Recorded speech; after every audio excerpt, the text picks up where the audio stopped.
Hello dear student, कैसे हैं आप लोग? बढ़िया हैं। डियर स्टूडेंट, आज हम लोग बात करने जा रहे हैं केमिस्ट्री के बहुत इंपॉर्टेंट टॉपिक के बारे में। जैसे कि 11 तारीख को आपका केमिस्ट्री का पेपर है। अब आपके पास उतना टाइम नहीं है कि पूरी तरह से हम लोग पूरे कोर्स को एक बार में रिवाइज कर लें। तो मैं आपको कुछ इंपॉर्टेंट टॉपिक के बारे में बताने जा रहा हूं जो पेपर में मैक्सिमम पूछा जाता है। तो उसी का एक इंपॉर्टेंट टॉपिक है जिसका नाम है अभिक्रिया की कोटि। तो अभिक्रिया की कोटि है क्या, इसको हम लोग कैसे डिफाइन करते हैं, और इसमें सबसे ज्यादा पेपर में आता है अभिक्रिया की कोटि में शून्य कोट की अभिक्रिया और प्रथम कोट की अभिक्रिया। तो शून्य कोट की अभिक्रिया हम लोग पढ़ने जा रहे हैं। प्रथम कोट की अभिक्रिया इस लेक्चर के बाद हम लोग डिस्कशन करेंगे। तो सबसे पहले हम लोग सीख लेते हैं शून्य कोट की अभिक्रिया क्या है और इसका गतिक समीकरण क्या है, जिसको समाकलित वेग समीकरण के नाम से जानते हैं। तो इसके बारे में हम लोग देख लेते हैं। शून्य कोट की अभिक्रिया और प्रथम कोट की अभिक्रिया में सबसे ज्यादा चांस होता है प्रथम कोट की अभिक्रिया में, लेकिन शून्य कोट की अभिक्रिया भी पेपर में आती है। शून्य कोट की अभिक्रिया का मात्रक क्या होता है, उसमें वेग स्थिरांक कैसे फाइंड आउट करते हैं, इसके बारे में हम लोग बात करने जा रहे हैं। तो देख लेते हैं कि है क्या। तो सबसे पहले हम लोग बात कर लेते हैं शून्य कोट की अभिक्रिया है क्या। जैसे कि आप लोग देख रहे हैं कि यहाँ पर हमने डिफिनीशन लिख दिया है और हमको जो पढ़ना है वो डिफिनीशन के साथ साथ इसका इंटीग्रेटेड रेट इक्वेशन पढ़ना है, जो कि पेपर के लिए बहुत इंपॉर्टेंट है। तो हम लोग बात कर लेते हैं कि शून्य कोट की अभिक्रिया है क्या।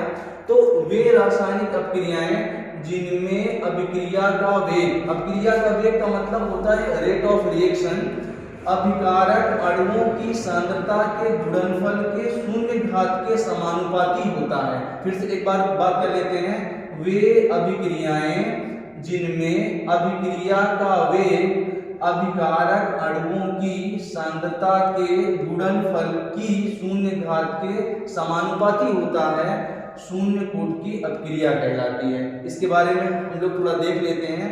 जैसे यहाँ पर हम बात करते हैं, ये एक कोई केमिकल रिएक्शन है जिसमें हाइड्रोजन है, गैसियस फॉर्म में है, क्लोरीन है, ये भी गैसियस फॉर्म में है, in the presence of sunlight, ये HNO है, और हमारा जो प्रोडक्ट बनता है उसका नाम है HCl, हाइड्रोक्लोरिक अम्ल।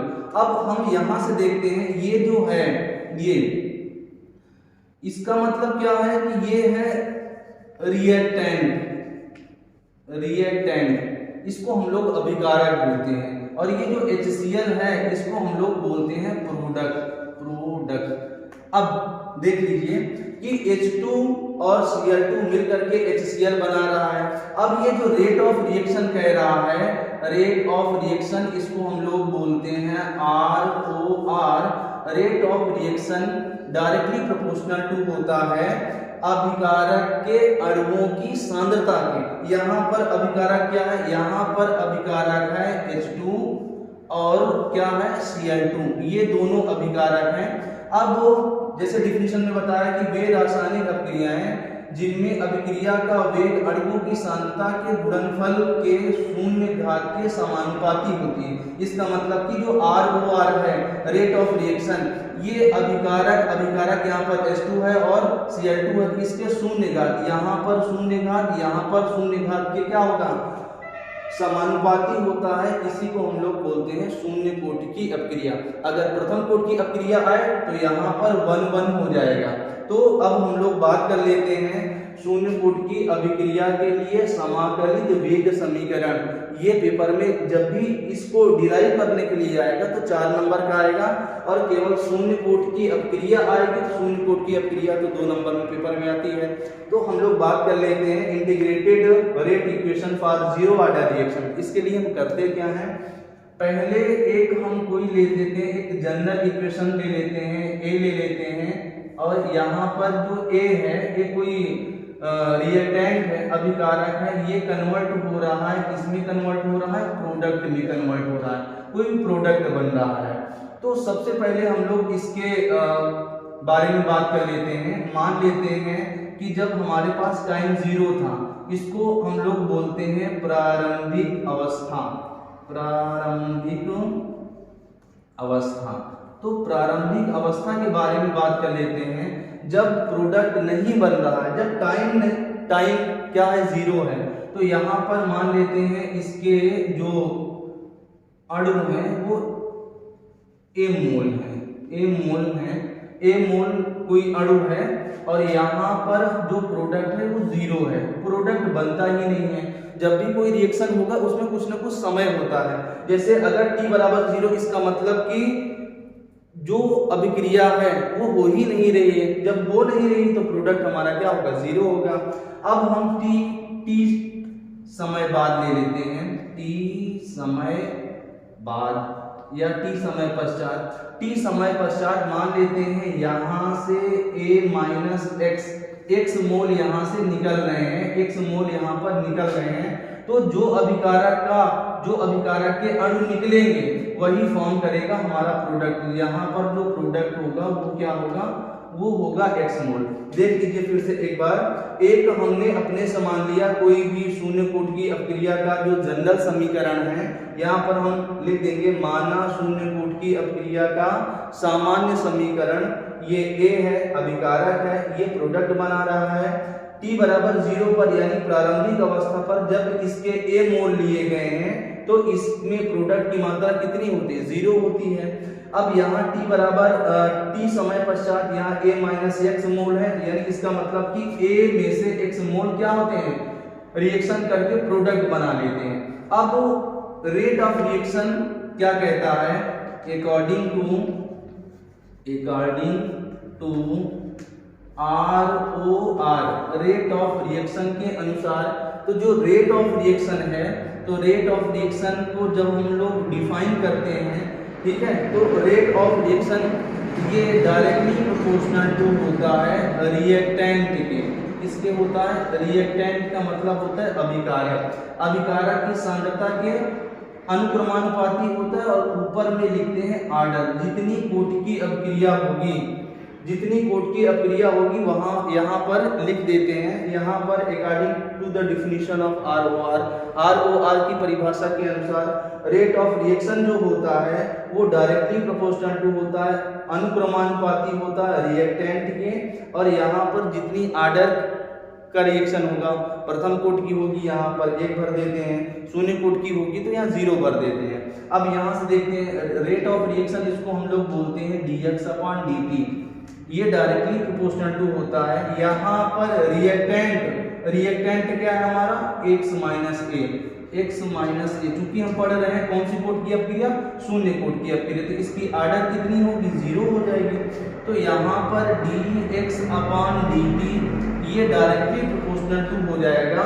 यहाँ के बारे में अगर हम बात करते हैं, अगर कोई भी नंबर है, अगर उसकी घात 0 होती है तो उसकी वैल्यू 1 होती है, चाहे जितनी बड़ी संख्या हो, लेकिन वैल्यू कितनी आएगी, 1। तो यहाँ से हम बात करते हैं इसकी वैल्यू कितनी आएगी, 1। अब यहाँ से देखते हैं dx/dt, यहाँ इस चिन्ह को हटाएंगे तो एक कांस्टेंट का इस्तेमाल करते हैं, ये कांस्टेंट है k × 1, ठीक। अब जहां पर ये जो k है, k को हम लोग बोलते हैं, यहां से लिख देंगे जहां k एक नियतांक है, जहां k एक नियतांक है, जिसे इसको क्या कहते हैं, इसको कहते हैं दर नियतांक या क्षय नियतांक बोलते हैं, इसको रेट कांस्टेंट बोलते हैं, रेट कांस्टेंट।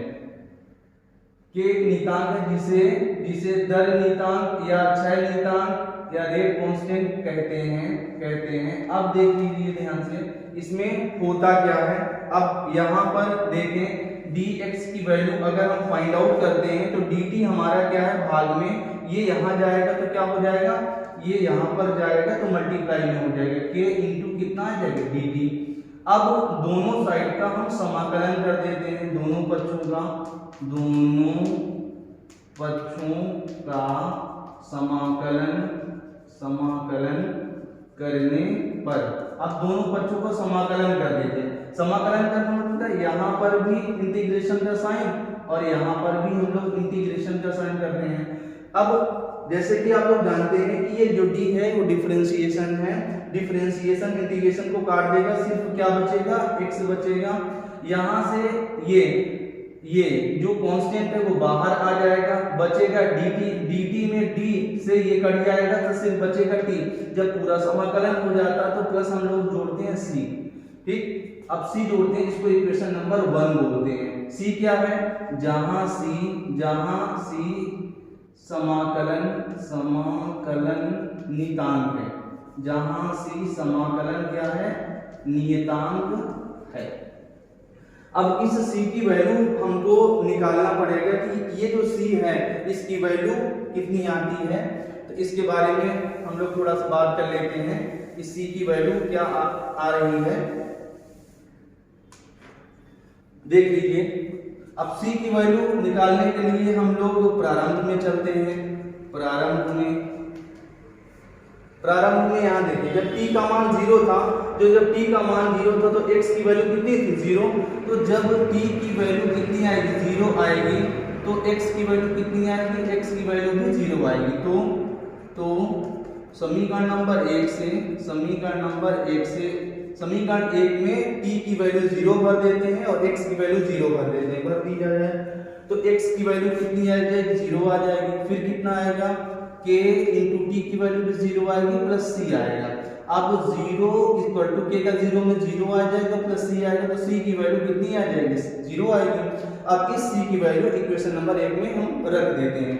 तो यहाँ से लिखेंगे c का मान समीकरण नंबर 1 में रखने पर, अब c का मान समीकरण नंबर 1 में रख देते हैं, भर दिया जाए तो x इक्वल टू कितना आ जाएगा, x इक्वल टू के टी आ जाएगा और c की वैल्यू कितनी आ जाएगी, 0 आ जाएगी।